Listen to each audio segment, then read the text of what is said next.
try and set this stream up, but that's really hard to do with this on my face. So I'm just going to do this in a minute, and then change the PC-based options for it, because as said, that's quite hard to do on the mobile. I think there's some of the settings you can't even do off the mobile. So as much as they promote YouTube on the mobile, there's a lot of stuff you just can't do on it. So if I go to live control room, once that comes up, do pop out chat, pause that, make sure the settings are all correct because they were by default. On, done. Put it on automated mode.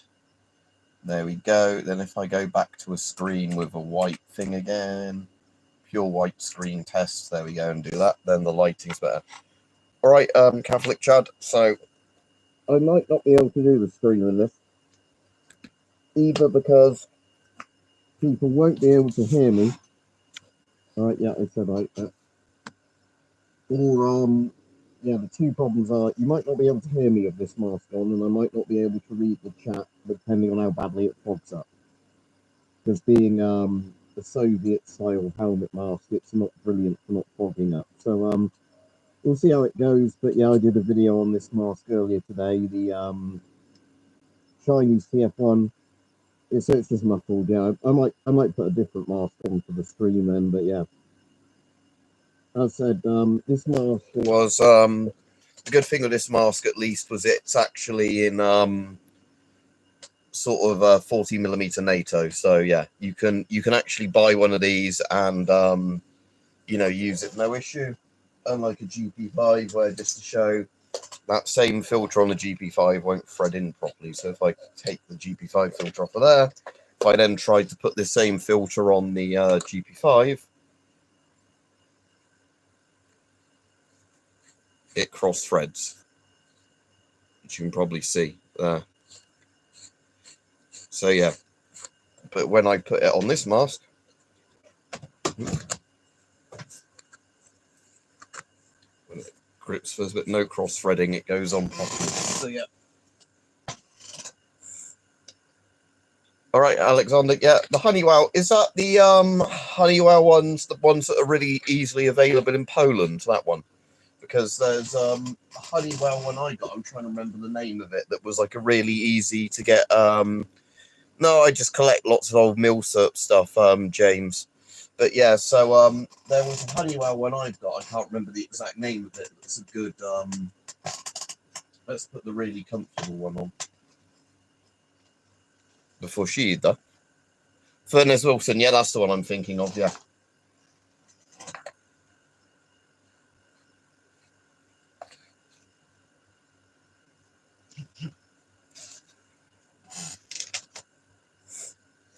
The Finnish gas mask, the M61, I've got that one, and I've not got the Finnish one from the 1990s, but I've got a different variant of that Scott one as well somewhere, but not handy in here. As in, for the Finnish M61, I'm not going to get it down off the wall, but there you go up there. Look, there's a Finnish M61 hanging from the wall up there. I need to hang a load of shit up on that wall again because there's not anything currently up there. But yeah, there's a Finnish M61 up there, but I can't really get that down because it's all right, Rajiv. So anyway, I'll put this comfortable mask on again, the Fushida. Now, is that something on the inside or outside of the lens? That was just a bit of plastic on the inside.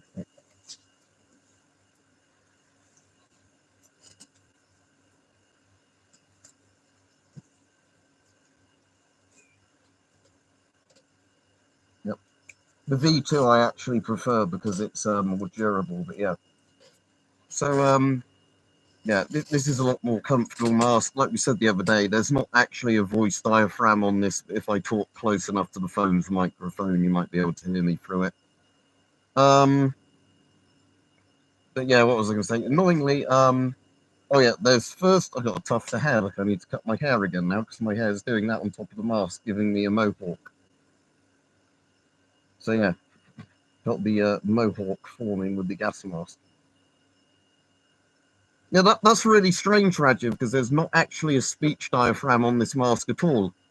So why it's doing that, I don't know. As far as I'm aware, this doesn't have any speech diaphragm. It's just simply a case of it being under there.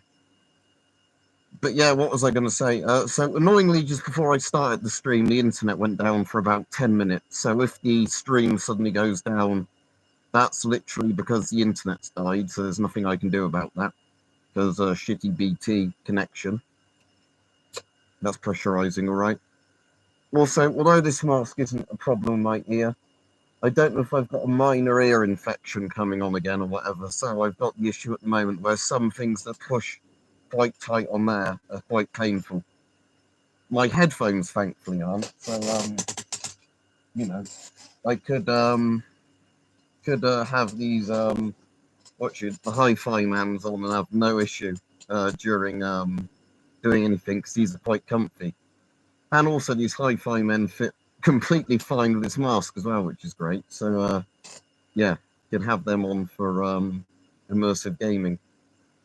Ah, cool. So they're still making FP211 filters, are they? But that's great because they fit on GOST masks. So yeah, you can use the FP211 safely on GOST masks. So yeah, so that's good. As I said, this gets a really good cheek weld of me. So there's that. Yeah, you can play immersive Stalker or Fallout or whatever with one of these on, or a similar mask. So you can actually yeah, get the claustrophobia and everything of having a gas mask on while playing a video game. Oh, they don't make FP211s anymore. Is it just that, like, was one of the last batch or something? Oh, they actually stopped making GOST ones. Oh, that's a shame. Well, I suppose it makes sense because Poland's completely moving away from GOST masks. So it probably makes sense that they don't bother doing them anymore, just so there's no confusion around filters and masks. That probably makes sense, but it is a shame. The only place other than Russia, then, that still makes GOST filters is China, now then, as far as I'm aware. Stalker in a GIMP suit. No, I don't actually have a GIMP suit, sadly. I mean, I say sadly, but you know what I mean. I've got, like I said, I've got a load of the CBRN suits and that. But yeah, don't have a GIMP suit. But anyway, so yeah, I don't know if I'll take those off, so not that the hearing actually matters, but I just thought because this should be completely airtight, but let's give it a test.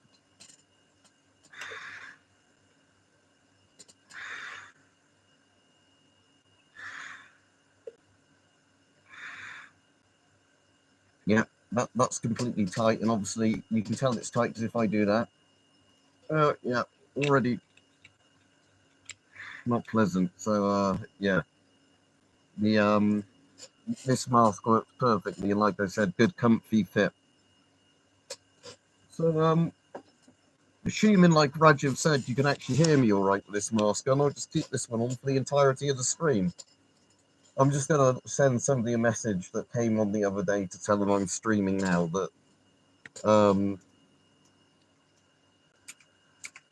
you know, like, comes on, but I don't think they have a YouTube account they comment with, so they send me messages on WhatsApp now and again when they're watching.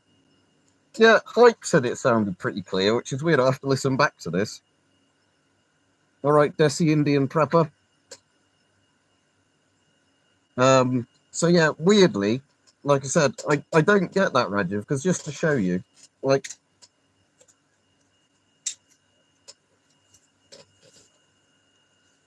there's no, you can see where the exhale valve, so intake is that side, if you can see that on the camera. Yeah, intake is there.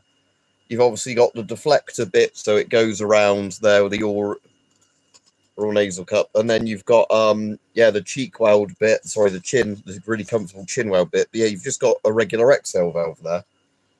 I mean, I'm quite tempted to, with one of these, take off this little cover, but I don't know if there's an easy, convenient way of doing it. I mean, I'm assuming you'd need a flathead screwdriver or something to get this off. It's just, I'm assuming that, I was going to say, I'm assuming that there's a maybe some good method under there that amplifies your voice a bit, but yeah, like I said, I've never actually figured out what this. So they I reckon there might be a bit of a voice amplification thing just built into this, how it's shaped, a bit like the voice trumpet on an S10.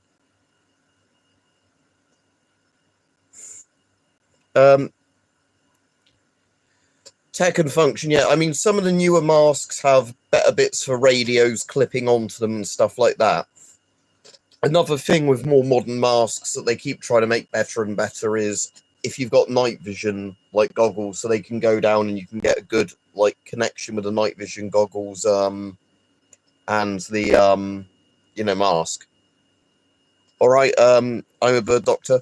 But yeah, in terms of materials and everything, Rajiv, you pretty much on modern masks just have polycarbonate for the eyepieces, because polycarbonate doesn't scratch easily. It's what riot shields are made from. You know, doesn't scratch easily, is quite durable. You know, you can see through it. And rubber, you normally have butyl rubber until they come up with something else, because with the actual rubber, you want something that's obviously chemical resistant, but also not uncomfortable for the skin. It completely depends on the mask, Alexander, because again, if you went back decades, the answer to that would be no. Nowadays, because there are some people that would have to use the mask a lot more in certain industries than, you know, soldiers do, other than doing drills in mask and that. Yeah, exactly. In military is often lowest bidder type thing. You sometimes you get civilian masks that are just genuinely better in every way than military masks. You know, not necessarily in terms of comms equipment linkage, but in terms of comfort and, you know, all that sort of stuff. But yeah, like I said, it just really, really varies, because it would vary on the nation you're looking at and, you know, everything else. Because some, like I was saying, some very high-end civilian masks, just like industrial like ones, you know, just better built than the military ones. But again, it just really depends. So, yeah. Because, like I said, it's one of those things where I'm trying to think, like, maybe Honeywell, and again, you're going to have to look up some of the companies that do, like 3M maybe, do some of the big sort of, you know, mass production of big industrial masks. But again, I know that the Russian military didn't use the Zelensky mag.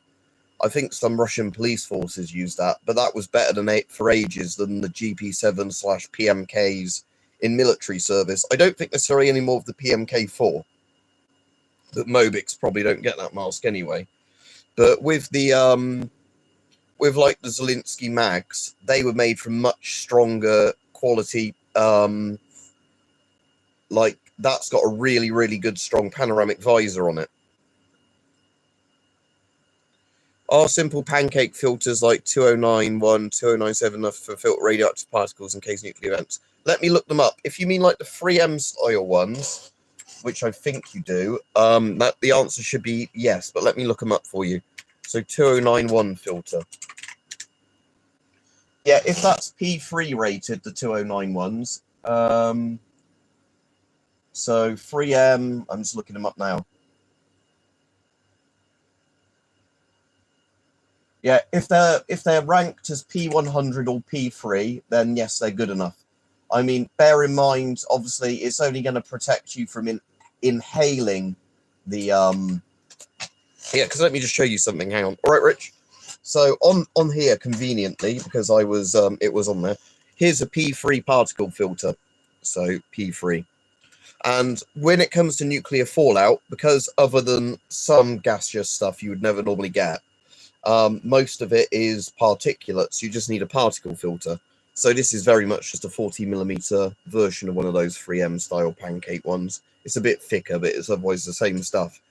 Because, yeah, with unlike gases, which are very, very small molecules, or however the science of it works, because radioactive fallout is actually particles that, you know, even if they're very small, you can see them with a microscope and stuff like that. Stuff like this catches them, yeah. So those pink ones, yeah, exact same thing. That would actually catch radioactive fallout. So while obviously there's still a risk of you getting exposure from the radiation with it sitting in or on top of the filter with it next to your head in terms of beta rays, you know, X-rays, gamma rays, and all that stuff, you're not going to inhale any of it to the point that it's going to destroy you from the inside out. Yeah, Rajiv, let me see if I can, if the eBay listing is still up for that. Let me pop my glasses on a second and then I'll search for it. And I'll put it in the chat so people can see it, even though, like I said, it's very expensive because it's, like I said, it's a nuclear test type one. If I just search gas mask and then sort by price highest to lowest, I'll see if the listing's still up. Highest price, P&P first.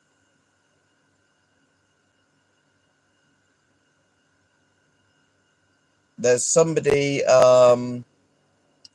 listing another rare one, which isn't the same seller. One of the Sellafield ones, which is quite cool. Yeah, that wasn't the one I was looking at, but that's interesting. But I think that one I looked at the other day, the listing might have ended for it. I think it has. So what I'll do is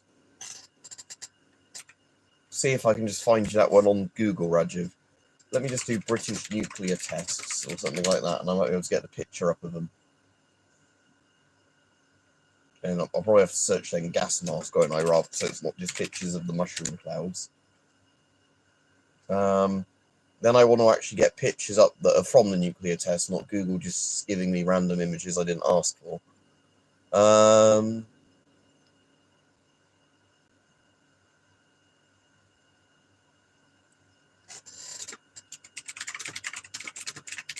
Let me just search light anti-gas respirator. Here we go. I'll link you to the gas mask wiki, has a page on it, on the light anti-gas respirator.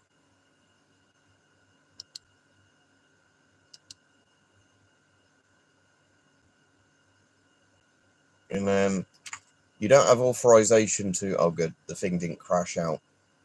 It's just saying randomly I don't have permission to.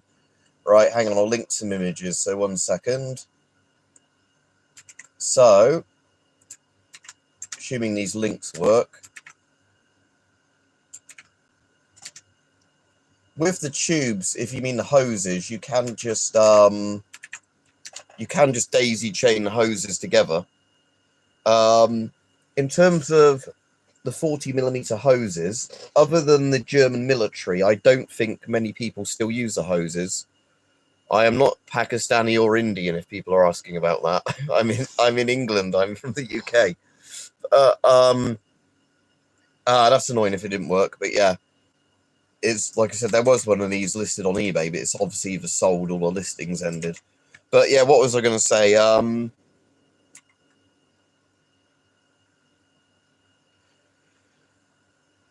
Yeah, if you could use surgical masks, yeah, as a pre-filter for that filter. Yeah, that would work, yeah. But yeah, what was I going to say anyway before I got distracted? Regarding 40mm hoses, if you get those Chinese hoses that are actually 40mm, that fit the Western masks, and again, that's the problem, you have to know which sellers sell the 40mm that fit the Western masks. If you get those, you can daisy chain them together. Just bear in mind, the more you daisy chain a hose together, the more breathing resistance you're going to add. So the longer the hose, the harder it will be for you to breathe. And if you use a PAPR system, you know, like the electric pump. All right, goodbye, Charlie. Okay, you're a bit of a strange person. If you use a PAPR system, that will also have more. It will like struggle more, so it's more likely to burn out the motor, because the more hose and like filters it has to pull air through, the more strain it puts on the motor of a PAPR system. So I mean, technically, if the hose is on the end where it blows the air out, I don't think it actually adds more strain, but it still takes longer to get to you as the end user. But obviously, hoses on the end where it connects to the filter, then that does put more air resistance on it. But yeah, as a regular person, if you've got a massive 40mm hose coming out of a mask, like, you know, like you're using it like some sort of spaceman's airline kind of thing, going to a filter stored somewhere else, then yeah, that's not going to work great. Like, in theory, there's nothing stopping you making a really long hose with filter hoses, but just bear in mind, like, the longer you make it, the harder it will be to breathe. And the other problem with using hoses as well is that across the entire length of the hose, obviously, there's more risk if there's a little split develops in it that contaminated air will get in.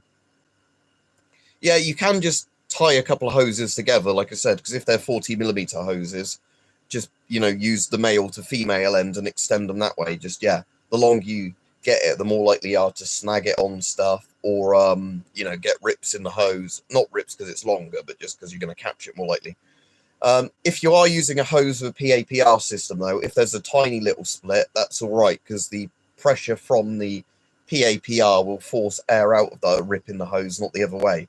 But obviously, that was one of the reasons a lot of militaries stopped using hoses and instead went to lightweight filters on the mask, is there's not a risk of there becoming a rip partway down your hose and then you dying from contamination that way, because obviously the problem is as soon as you get, like, on a regular, you know, filter system, any sort of small rip, tear in the hose whatsoever, the mask becomes useless because contaminated air is actually going to start going through that little hole in the hose, not through the filter assembly, because there's less air resistance for it. So, yeah. Yeah, no worries. Right, I'm going to pop the mask back on now because I'm not trying to look just so it looks the part for the stream.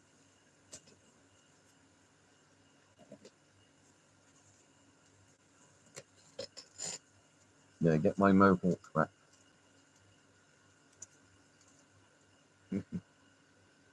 Kind of tempted to, when I next cut my hair for a laugh, shave that bit before I end up shaving all of it, just so it looks funny with a gas mask on by. I probably won't, but yeah. This 4-sheeter works, like I said. But yeah, the P3, P100 filters. Videos on what, sorry, Indian Prepper, what the filters you're on about, or hoses, or what? If I'm sure I do have some of those pancake style filters somewhere, and I'm sure I must have used them before in videos. But for the most part, I obviously prefer 40mm style masks. Like I said recently with some of these Chinese masks, they've got the thing where you can put the 3M filters on them if you want, using that bit of the mask, or you can use 40mm on them. So, it must have hidden your thing you said about Geiger counters. I've got loads of videos on Geiger counters because, conveniently enough, although this wouldn't be one I'd carry around with me because it's a bit of a retro big one.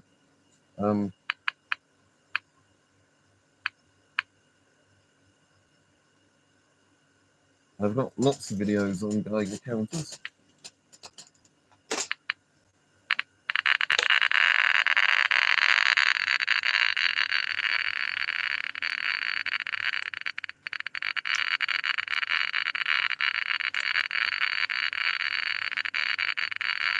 That's an old aircraft dial. If anybody's wondering why it's ticking along.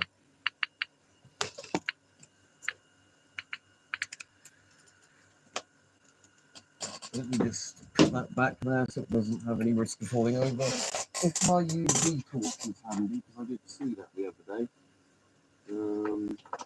I'm sure I had a UV torch in this room. But maybe I'm going dark and I didn't have a UV torch in this room, or I've moved it. Yeah, I probably moved it. Never mind, I was going to show what that dial looked like under UV, where you can actually see it glow. But yeah, old radium painted fun there. Right, Peach.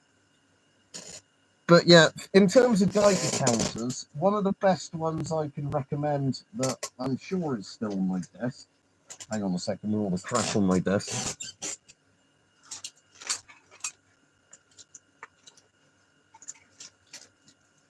But again, I literally saw a day or two ago.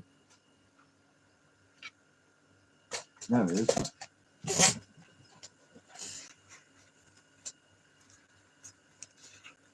Is these GQ GMC 800s, because these are brand new ones you can buy that aren't too expensive, and they've got a surprisingly good range on these.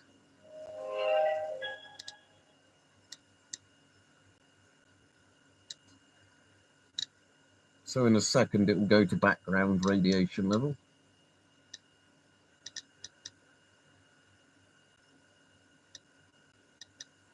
Where it will say in a minute about 0.2 microsieverts per hour if it's picking it up right. All right. Ah, cool. That's good, Peach. Yeah, I ought to get something like that. Yeah, there we go. That's the correct reading. And then obviously I can demonstrate it works by doing this.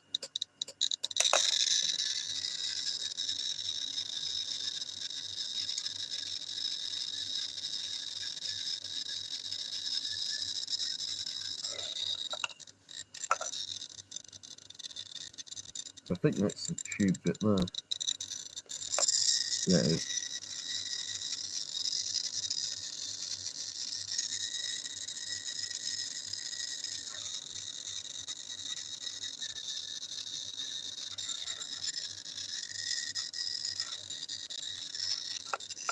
But yeah, this is a pretty damn...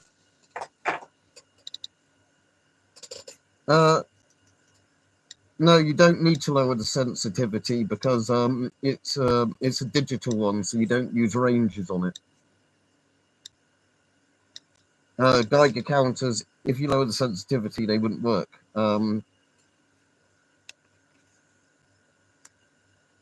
So yeah, it's a calibrated one when you buy it using obviously a digital value.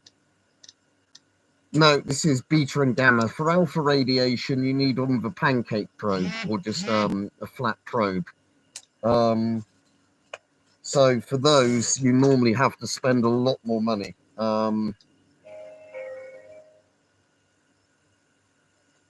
on older models, you can potentially over-calibrate them, yeah, so they pick up weaker things, but they won't give you an accurate reading. But yeah, there's not that many. I think GMC does do one with an alpha probe on. But yeah, other than the Radioscan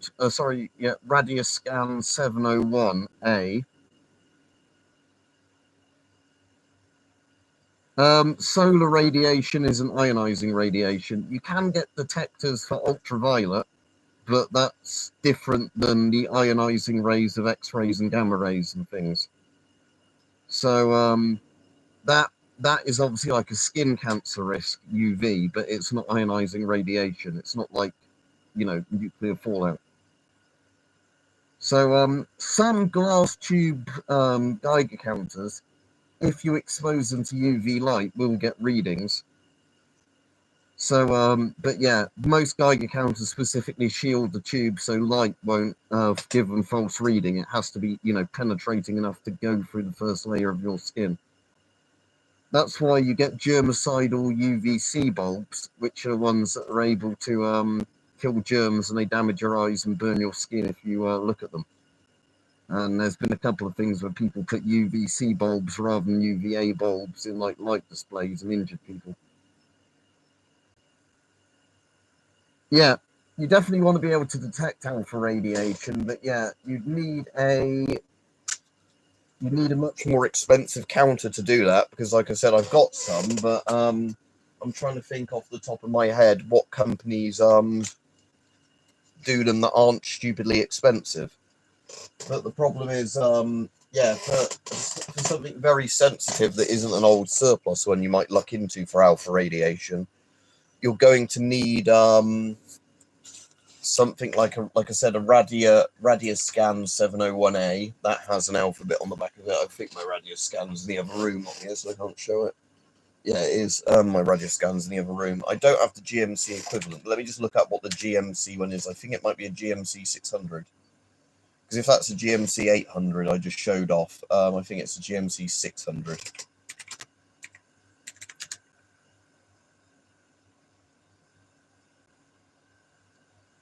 Yeah, the GMC 600, which is about $450 retail, yeah, that has the alpha probe on the back, like the alpha window.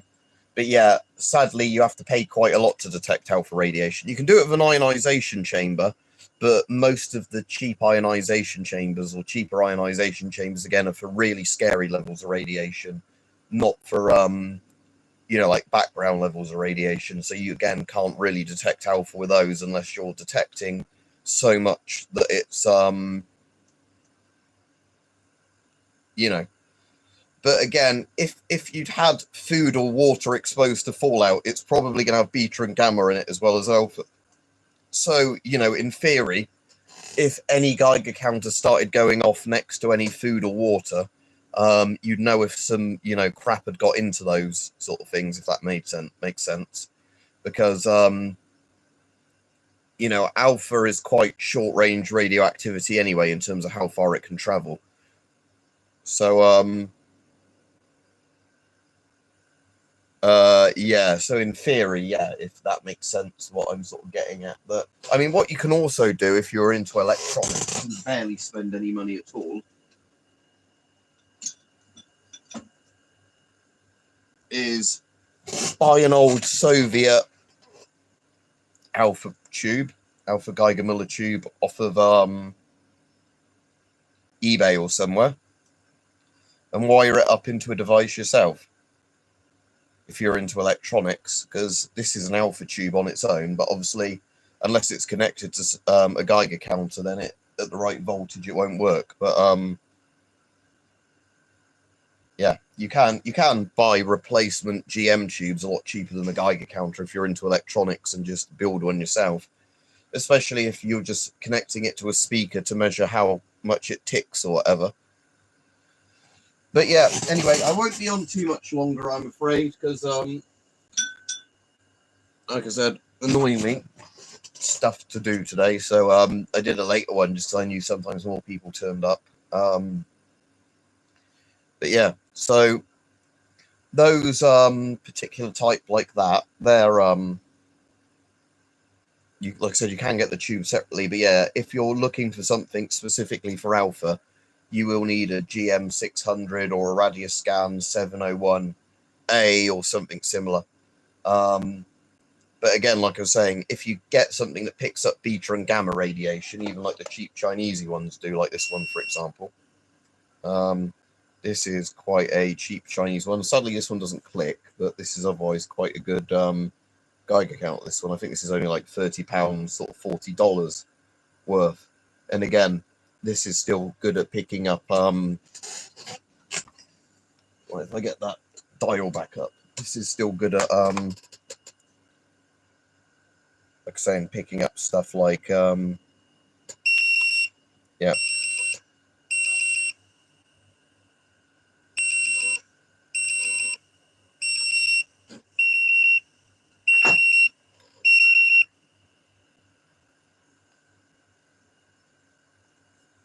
So yeah, you've got quite a few options, but yeah, like I say, and sadly, it is a lot more money when you start getting into Geiger counters that detect alpha radiation, just because of how they have to build the GM tubes. They have to have like a mica or something very, very thin as the end window. And again, they also become a lot more easier to break, because the problem with an alpha Geiger tube is it's got a little mica end window. Yeah, artifact detector, yeah. And yeah, the problem with an alpha tube is it has to have a very thin end window. I don't think I have, but I'll Google them. But yeah, like I was saying, with an alpha tube, they have to have a very thin end window to let alpha particles through without, because if it's too thick, the end material, then alpha particles can't penetrate the tube. That's why most GM tubes don't pick up alpha, because they're made from glass or metal. So they don't actually, let alpha radiation through. But then the problem is then with the alpha detectors is that a tiny little sharp object can pierce it. The noble gas will come out and they'll be useless. So let me Google that company for you before I go off. So Finnersi or something. Let me Google them.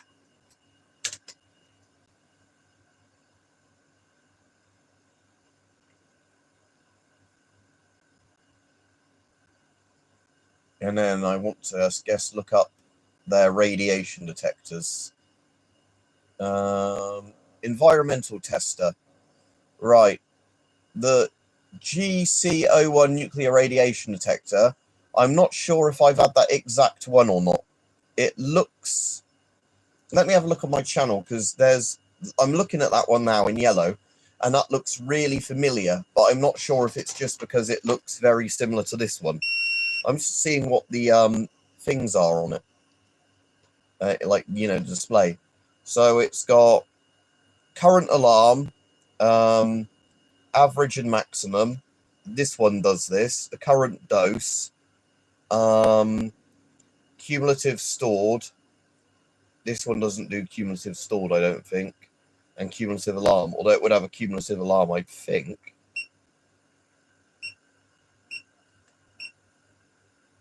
Because this one also does the bar graph, if you want it as a bar graph. But otherwise, it looks almost like the exact same display as this one. So it might even be the same software in there. They're probably both using the same Chinese model of tube. Yeah, I'm just gonna have a look. Like I said, I'm just gonna have a look on my channel, because that looks so familiar. I'm sure I've done a video on that one, but maybe I'm just getting confused with, between more and more how many of these I have. So let me do shorts, and I'll just do Chinese Geiger. Chinese GC01 Geiger counter, published February last year. Here you go. I'll link you to my review on it. I have done that, but it wasn't called Fenarisi when I bought it. It was just called a GC whatever. So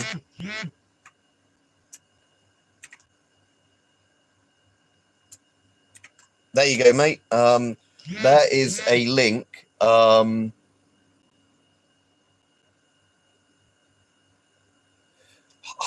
In theory, right, Kevin, I think if you were able to, without puncturing the tube, where it's so thin, if it was a material that, you know, isn't just going to suddenly shatter like glass, so maybe a metal one, if you're able to make it so thin that alpha particles could enter it, then in theory, yes. But like I said, it's kind of just sort of annoyingly difficult. Like I was saying, in theory, what you can just do is get, like I say, one of those Soviet tubes like I showed just now. Like the sort of, you get various Soviet alpha tubes, but they're a lot cheaper than buying the American ones, like the Ludlam ones or whatever. And then, yeah, you can just use them with a thing that lets you use different GM tubes if it lets you set the voltage. So, yeah, in theory, a Geiger tube that picks up beta and gamma rays could pick up alpha if the walls were thin enough. There's not anything magic about the alpha ones, as far as I'm aware, in terms of, you know, how they work. It's just that they have to be made from such a thin material to let this stuff through. But again, I found with some Geiger counters that you have ones where people think they don't pick up alpha radiation, but if you take the actual tube out the housing it's in and put them right next to an alpha sample, they can pick it up. It's just, you know, sometimes the sort of protective shielding in the housing to stop the person using the counter damaging the tube blocks, you know, the alpha radiation from getting through. But some tubes are actually quite what you call it, like actually you know, thin enough to potentially let alpha radiation through. But like I said, it's, unless it's advertised as doing it with modern ones, they're not going to do it. Because like with something like this, that's going to be a glass Chinese GM tube in there, you know, plus the plastic housing around it. I've got an Umarex PX4, John, and again, I've got it in a drawer down there, but I can't show you on stream because of YouTube's live policies. So yeah, I have got an Umarex BB gun, the ones where it has like an internal revolver mechanism, even though it's meant to look like a Beretta PX4 Storm. So it's got this weird kind of mag where it looks like a real magazine, but the only bit that works as a mag is like a revolver little bit with BBs in at the top. Sorry, like air rifle pellets at the top. So it's got a weird thing where it's built like a magazine, but it's only a little rotating revolver bit at the top of the mag that does anything. The rest of the mag is just kind of there to make it look more like a real pistol.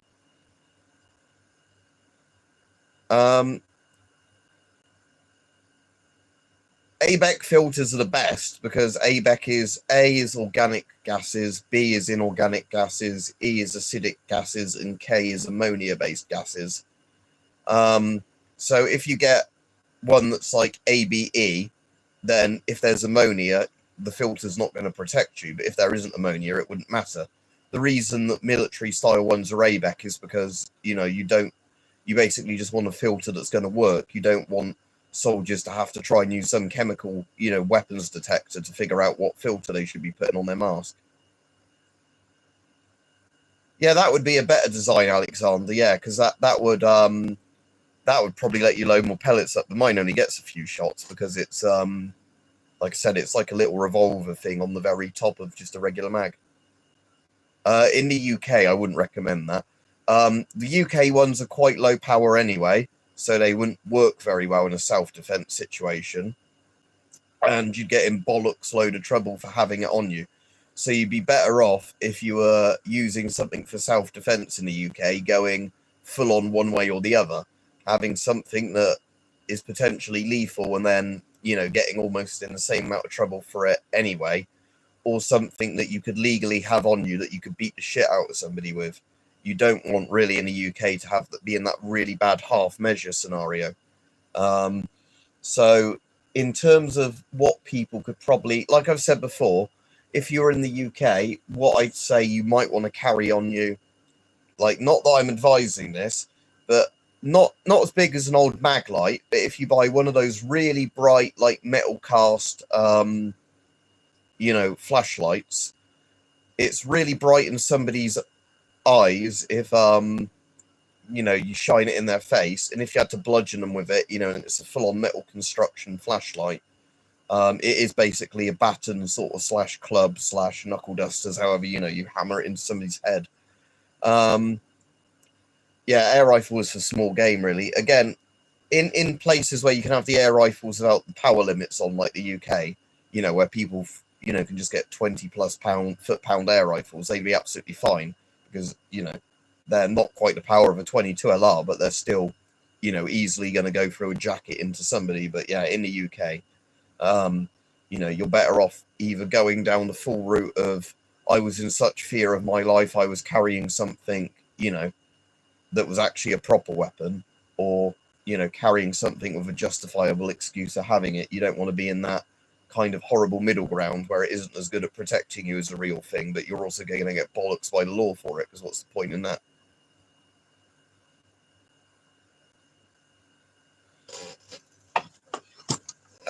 So you're saying in Poland I could have this on me? Are you saying you're using your winged hussar heritage? You just had this on for your winged hussar heritage, and your knife, in your little knife holster. I had this, but yeah, again, a saber or a cutlass would be very good for self-defense, assuming the other person doesn't have a gun. But yeah, like I was saying, in the UK, I think Sikhs are allowed to carry some sort of ceremonial, like, sword / knife on them.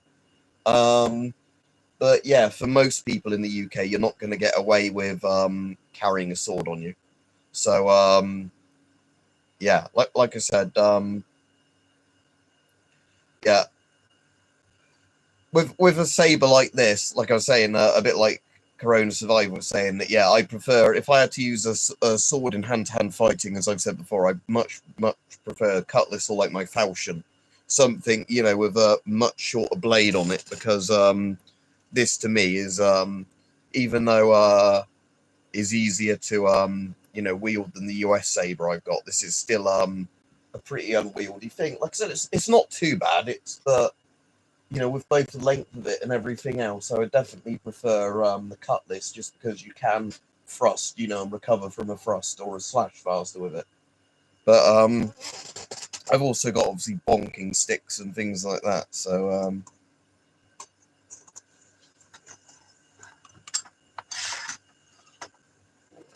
it's, well, like I was saying, there's a thing for Sikhs about carrying swords. But in the UK, you can't carry a knife that's bigger than 3.5 inches on you without a good reason. So, yeah, so like I said, you wouldn't be able to carry this on you in public either. But I personally trust this a bit more than a sword in some circumstances. I think a mace like this, just bonk somebody with it and you're good.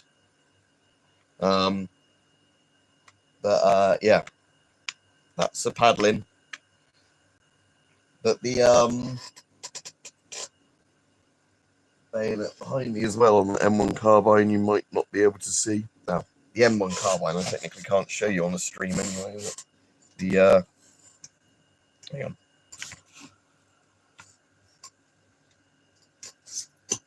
Don't know how visible that is though. But yeah, the M1 carbine with its little M4 bayonet.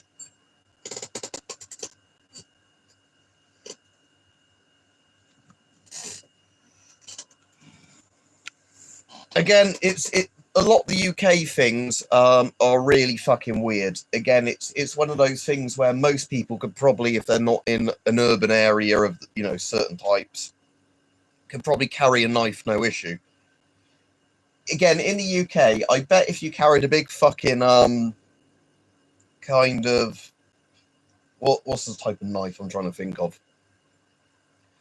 Not like a Stanley knife, but if you had a load of like big proper trade tools on you and you had a high vis vest on, I bet the police wouldn't think twice about what you were doing.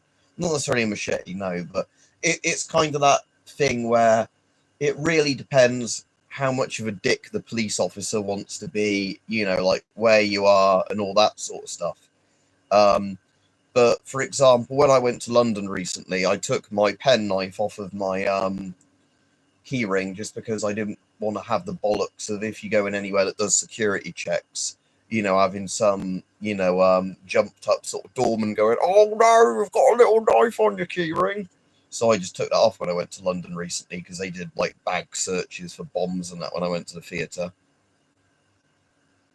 Surplus goblin, yes, I have a goblin cave behind me, NCR trooper. But yeah, like I said, my favourite utility sort of weapon is a bill hook. So a bill hook, I think Americans call them brush hooks, don't they? Or like brush knives or something like that. But bill hook's its proper name. So where I've got the bill hook as a pole arm that Richard did for me, like the medieval bill, the weapon, like it's like a halberd basically, where you've got you know, you've got the cleaving edge of it, you've got the spike for thrusting into people, and you've got the reverse, like armor-piercing beak on it. And again, you can get a bill hook that's just a little handheld bill.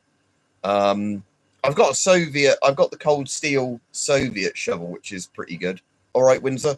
I've got the cold steel Soviet shovel, and that actually gets used because whenever we have to dig anything, we use that because it's, unless you're going so far out that you need to use a proper shovel or spade or yeah, the infantry one, unless it's something that, you know, needs a proper big spade or like full-on shovel.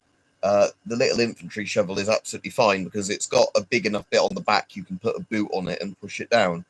So as long as you're not digging through like really tough clay type stuff. Ah, cool. Yeah, so I've got the cold steel rip-off of that. And like I said, that's the one they call the Spetsnaz shovel, and that's actually good. Oh, yeah, something in the corner that is very unwieldy for the house. Just because when we're mentioning the bill hook, look, I do actually have the halberd sticking up there. So that is so big, it's actually kind of wedged into that corner. So the halberd is, yeah, so tall I can't even get that out easily. You know, you have to get that at an angle, and that is a massive pain to get out through door frames. That's why I prefer the bill hook on the slightly shorter pole, because yeah, in terms of practicality, I think poleaxe length poles are better than you know, like the whole halberd ones, because the poles that are like that one, which I think are about 6.5 feet, the actual pole, and then you've got the length of the like metal head on it as well, and that bill hook as well, I've not got like the metal cap at the end of the thing as well, but some of the medieval ones had like a metal kind of reinforcing thing at the back of the pole as well. So the ones I've got where the pole's about 4 something foot, so you know I can have the bill at level with my head, where that will come up to just under 6 foot, are much more practical because you can actually do that with your hands and slide it back and forth in your hands a lot easier. Because one of the things you actually do if you've ever practiced doing stuff with a spear or a pole arm is you kind of push it through your hand and then pull it back. As well as obviously doing the footwork, you kind of snooker cue it, if that makes sense, when you use pole arms to actually do stuff. So you're kind of always snooker cueing it forwards and backwards through your hand, using your right hand for thrusting and the left hand for kind of balancing it. But yeah, I like pole arms. Like I said, my the bill hook's my favourite. I don't know, John. You can legally own a muzzle loader, but would you want to risk it? You're making me think now of the 3 ruffians break into my house or whatever. That copy pasta, just as the founding fathers intended. Of you shoot one with the whatever and the cannon at the top of your stairs. £7 for the Hungarian mask is definitely worth it, even if it's not a very good mask. It looks cool. Yeah, I own a musket for home defense. Yes, that. I also have a musket over there, but I can't show it on the stream. And again, because it's UK obsolete caliber, it's a fully working musket. It's not DIAC, it's fully working. But yeah, it's pity the poor bastard who gets shot with, like between a 50 and 70 caliber sized fucking lead solid ball. And you hit the neighbour's dog, yeah, because it's a smooth ball. All right, Kiet, who said hi. But yeah, the fucking horrific wounds that muskets made in terms of just. No, he's quoting a meme that I was just quoting, John. Mine is percussion cap. I wouldn't mind getting a flintlock, but I've never seen flintlocks at as good a price on some of the things. I think because percussion cap muskets ended up being so common, percussion cap guns, mass made for civilians as well as military stuff in the 1800s. That's why you can still get loads of them quite cheaply. My one is an Enfield style musket, but an Enfield Cadet. So it's quite cool because it doesn't come up as tall as an actual, like where most muskets are really, really, really bloody long, because the longest gun I actually have is a musket, the 20 ball musket I have. That is longer than my my pre-World War I bolt actions. It's that long. But the cool thing about the Enfield Cadet is it's the same caliber as the full-on rifles they were using at the time, but it's a lot shorter because it was, intended as a sort of drill rifle. So it's fully functional. You can teach people to shoot with it and all that, but it's for cadets and all that. It's not the regular infantry one. Yeah, it's got the Red Army doing it. That is fucking amazing, Waterloo, with Rod Steiger in it and Christopher Plummer. Yeah. Yeah. The bit where they form square and you get the helicopter shot of all of the fucking Maze cavalry charge, and you get, shoot up the horses! Yeah, I fucking love Waterloo. I've watched that probably 3 or 4 times in the last few years because I got it on Blu-ray, and they filmed it in Ukraine. They used the Red Army engineers to remake the entire battlefield shape to look like the shape of Waterloo, and they planted all the trees and that. And then they had the fucking Red Army as extras because it was during a period where the Soviets wanted some film money. So they gave all the Mobics for free for use in the film. But yeah, absolutely excellent film, Waterloo. I haven't seen the awful Ridley Scott Napoleon film, which I hear is just dog shit. But if you can just watch Waterloo, and it's uploaded for free in HD on YouTube anyway, why would you want to watch that one? Just rewatch Waterloo.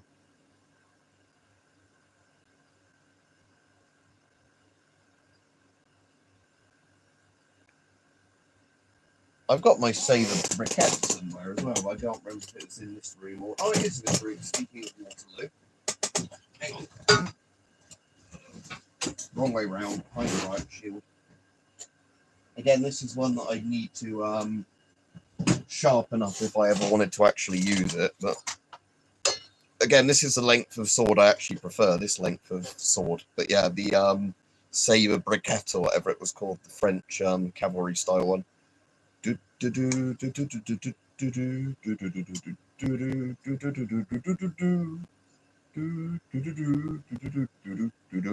Yep. But yeah, the point is very good on this, but it would actually need somebody with a bout sander or whatever to give this a proper edge, because this was one where I think the guy who forged these only did them with the blunt edges, but like with some of the companies that do a similar thing, you know, so they're reenacting edges, so, you know, you could chop at people, and as long as they're wearing thick clothing, you shouldn't injure them, although if you were doing it with reenactment, you definitely want to blunt the tip, because I could easily imagine in the melee of a reenactment thing, somebody fucking skewering somebody properly with this. Because like I said, it's actually got a real point on this. It's just not got the sharpened edge. It's basically the so yeah, if I can hold that back a bit, you can see that's a real point on there. It's just not got the edge on it.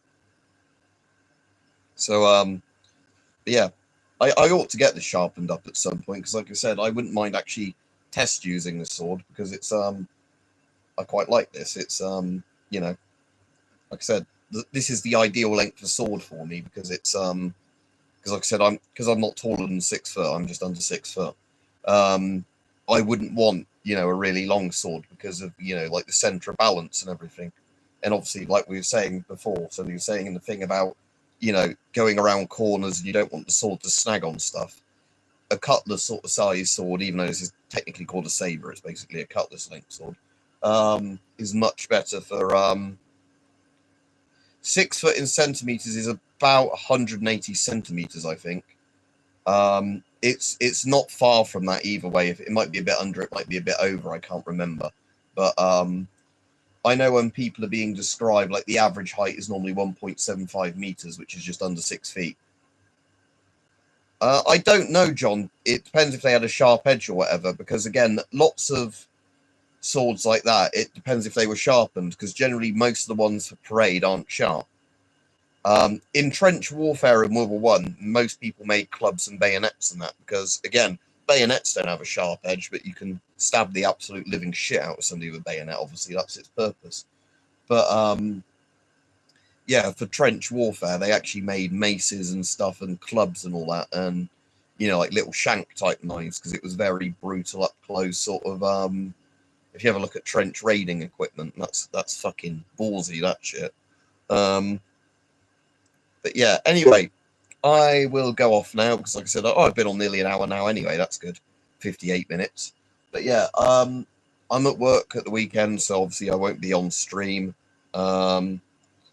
I haven't got any more videos filmed to go up, but I will get. I've got another gas mask video and that Chinese PAPR video to film next week, so I will do that next week at some point. But yeah, those Chinese masks I got this week, other than so far, or last week, other than that one where there's that connector, I've got some plastic glue, and I'm going to do a video when I re-glue that. I've just shown people how I do it. The one that has that connector that can twist off and twist on too easily. You know, it really ought to be properly glued down. Other than that one, and I need to turn this Geiger counter off as well, because I left that on. There you go. Other than that, yeah, they're all really good. And like I said, one of those Chinese masks, that one that's there, hang on, the one with the neon orange, that one. That is really good, that one. But like I said, it depends on so with that other one, just gluing it. But yeah, it's still got 2 to review technically. So what way for that sword? It's going to be that way, isn't it?